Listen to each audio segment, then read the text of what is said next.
च्या माध्यमातून साम टीव्हीच्या माध्यमातून देवेंद्र फडणवीस साहेब शहाणे व्हा, शिंदे साहेब, दुसरे उपमुख्यमंत्री पवार साहेब, आमचं 29 तारखेच्या आत कुणबी आणि मराठा एक कायदा पारित करून आम्हाला आरक्षण द्या, सगळ्या सोयऱ्यांची अंमलबजावणी द्या, तिन्ही गॅजेट लागू करा.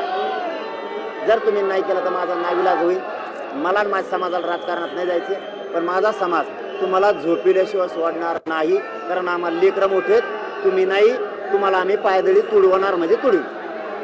पाटील, असं बोललं जातं की ओबीसी मराठा हा वाद सुरू आहे, हे कुठेतरी आता थांबलं पाहिजे. त्यासाठी पुढाकार कोणी घेणं आवश्यक आहे? कुठं वाद आहे? कुठं वाद आहे? कुठंच नाही. छगन भुजबळ म्हणजे वाद. त्याला पहिल्यापासून नाद लागलेला आहे. गोरगरीब ओबीसीचा आरक्षण तेच खातो, लुटी तू तेच. नेता म्हणतो स्वतःला. कोणत्या ओबीसीसाठी काम केलं तिने? मायक्रो ओबीसीसाठी काय केलं तिने? बंजारा समाजाचा वेगळा प्रवर्ग करायचा का होत नाही? काय केलं त्यांनी? काय केलेलं नाही तरी. जातीवाद गाव खेड्यात काही नाही. आम्हाला तुम्हाला खरं सांगतो, जाऊ द्या, आमचं मराठ्यांचं गाव खेड्यातल्या ओबीसी बांधवाशिवाय, दलित मुस्लिमांशिवाय आमचं धकत नाही, आणि त्यांचं बी आमच्याशिवाय धकत. कारण आम्हाला गाव खेड्यात राहायचं. आम्हाला 500-600 रुपये लागले देवेंद्र फडणवीसला मागा जायचं तिथं. त्यांना भेटायला गेलं तर 2000 पोलीस असतात. आम्हाला इथं एकमेकाला गरज लागते. आमचं सुख दुःख येतं, आम्ही एकमेकाला सुख दुःखात आहेत. आमच्यात काही वाद नाही. तुम्हाला यावेळी झोपलेले दिसतील नाही दिलं तर.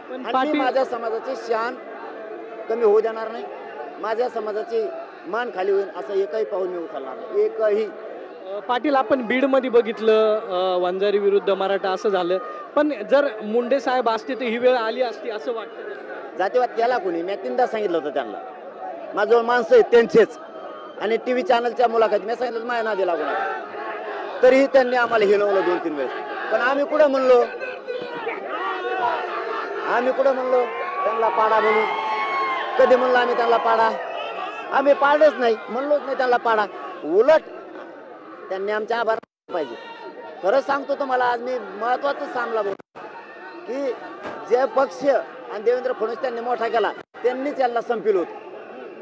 10 वर्ष त्यांचा वनवास होता. मराठ्यामुळं तरी कमीत कमी आमदारकी व्हायला मिळाली. प्रवाह सुरू झाला, तुमचा उदय झाला. अरे आमचा आभार मानायला पाहिजे राव. आपण जर कशा जातीवादी म्हणता रे? नाही, जर मुंडे साहेब असते तर हे वेगळं चित्र पाहायला मिळालं असतं का? फुलं द्या रे, हे चित्र घ्या खालून. एकच मिनिट हा, हे उभा कर.